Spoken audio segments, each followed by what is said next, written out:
Hola, ¿cómo están? Yo soy Juan. El día de hoy les voy a contar una historia que va a estar dividida en tres capítulos. Este es el primer capítulo y este capítulo va a estar dividido en 6 puntos para explicar esa historia.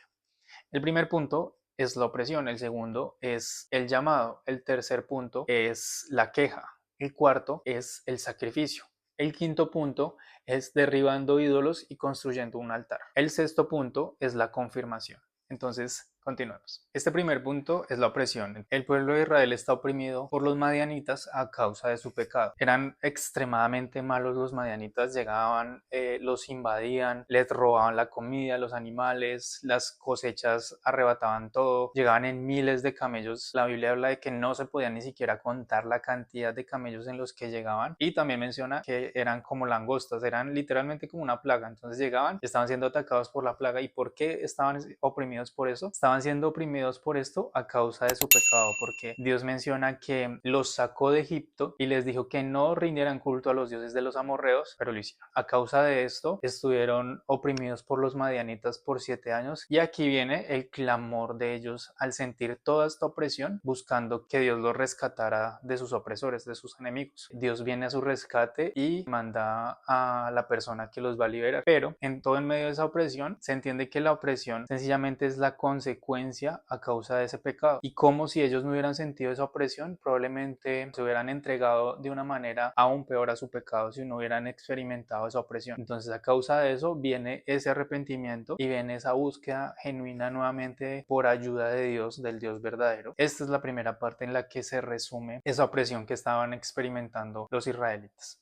Parte 2. El llamado. Gedeón recibe el llamado de Dios. En ese momento Gedeón estaba trillando trigo y estaba escondido en un lagar. Un lagar es como un pozo en el que se ponen las uvas y se pisaban para extraer el vino de la uva. Gedeón estaba en un lagar, imagínense un pozo gigante, y Gedeón se metió ahí, estaba trillando trigo escondido precisamente por la opresión en la que vivían con los madianitas. En ese momento el ángel de Dios se le aparece y le dice: guerrero valiente, el Señor está contigo. Es impresionante esta manera en la que el ángel del Señor se le aparece y le va confirmando a lo que lo iba a enviar, porque ya le estaba diciendo guerrero valiente. Él sabía la forma en la que creó a Gedeón y el plan que tenía con Gedeón. En ese momento, Gedeón probablemente no tenía muchas esperanzas. El hecho de que esté escondido trillando trigo demuestra que la opresión era altísima, que vivían en una situación bastante compleja. Gedeón era una persona normal, él saca a lucir que él es el menor de su familia, él saca a lucir que él no es una persona muy importante, el menos importante, y su pueblo es el menos importante. Es una persona que probablemente se puede identificar con algunos de nosotros podemos llegar a ser de esta manera, ¿no? Tercer punto, la queja. Gedeón inmediatamente responde: si el Señor está con nosotros, ¿por qué nos sucede todo esto? ¿Dónde están los milagros de los que nos hablaban nuestros antepasados? Es la primera respuesta de Gedeón ante Dios, y Dios no le presta atención a la queja, sino que Dios inmediatamente le responde: ve con la fuerza que tienes y rescata al pueblo de Israel, yo soy quien te envía. Dios no le presta atención a esa queja, y Gedeón continúa. Entonces ya no es queja, sino son inseguridades.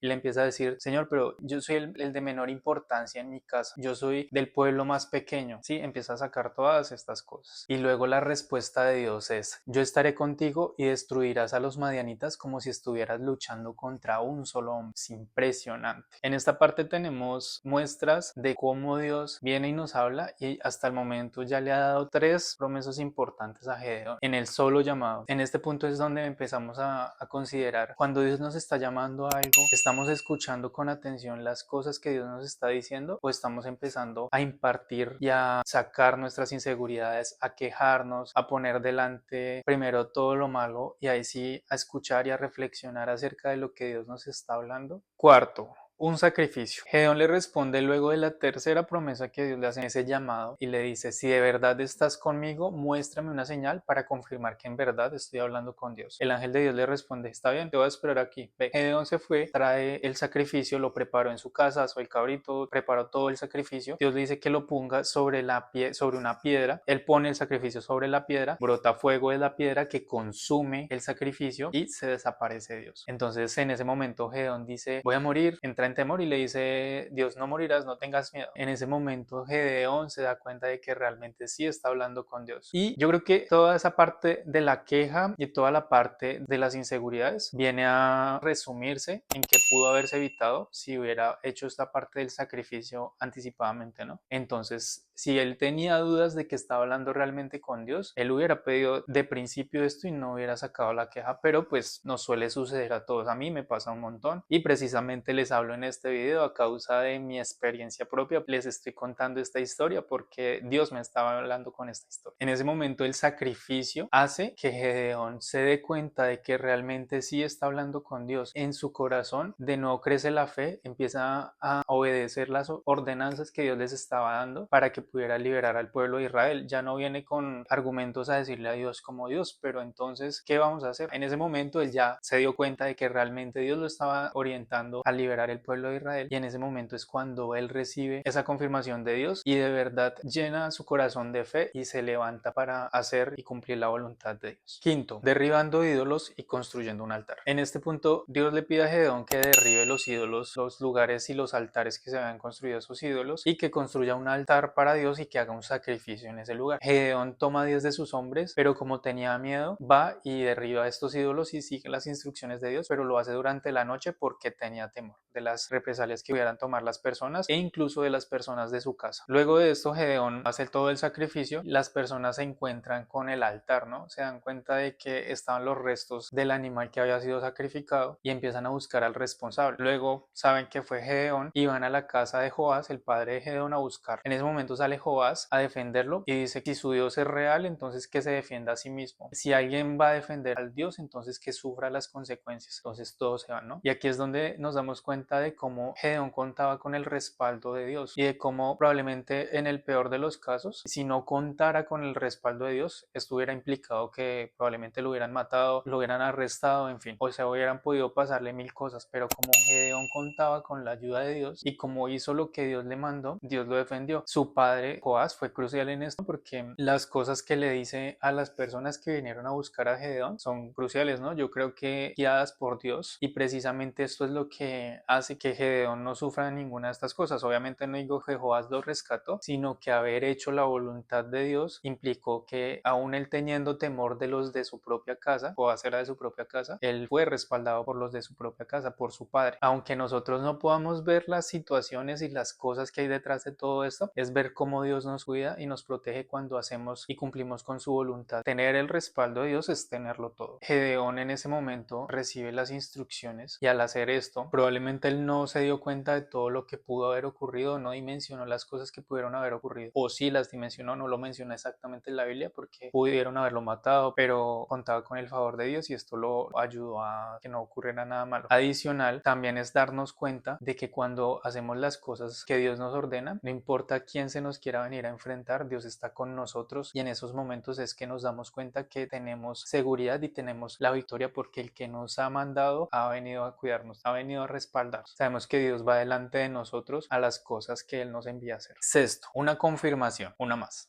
Antes de que Gedeón pida una confirmación, la Biblia relata que los madianitas y Amalek, estos pueblos se estaban aliando contra Israel. El enemigo se estaba levantando en contra de Gedeón, el enemigo se levantando en contra de Israel. En ese momento, cuando Gedeón había hecho la voluntad de Dios y había seguido todo el plan que Dios estaba construyendo para liberar al pueblo de Israel, el enemigo no se iba a quedar con las manos cruzadas. Viene ahora la parte de la confirmación. Gedeón le pide a Dios otra confirmación. Dice que va a poner una lana durante la noche, una lana de oveja en el piso, y que a la mañana siguiente le espera que la lana de oveja esté húmeda por el rocío, pero que alrededor de la lana esté seca. Esa va a ser una confirmación. Efectivamente, al otro día él se levanta, va y mira la lana de oveja que está totalmente llena de agua por el rocío y el piso alrededor está completamente seco. Pero entonces Gedeón en este punto le vuelve y le dice: no te enojes conmigo, te voy a pedir otra confirmación más. Pide lo contrario, le pide que para la noche siguiente la lana de oveja esté completamente seca y que el piso alrededor sea el que esté completamente mojado. Se levanta al día siguiente y efectivamente sucede como Gedeón le pide a Dios que le confirme. En este punto evidenciamos nuevamente las inseguridades de Gedeón. Es como ese temor, ¿cierto? Pero también evidenciamos que Dios nos confirma las cosas haciendo su voluntad, o si estamos inseguros de que estamos haciendo algo que realmente sea su voluntad, Dios nos confirma. Un instrumento para que Dios nos confirme las cosas que estamos haciendo que realmente estén obedeciendo a su voluntad es su palabra. Leer la palabra de Dios nos lleva a descubrir esto. Este es el final de esta primera parte. Yo estoy atravesando con mi esposa pues un momento en nuestras vidas en el que Dios nos ha hablado mucho por medio de esta palabra en Gedeón. Espero que esto también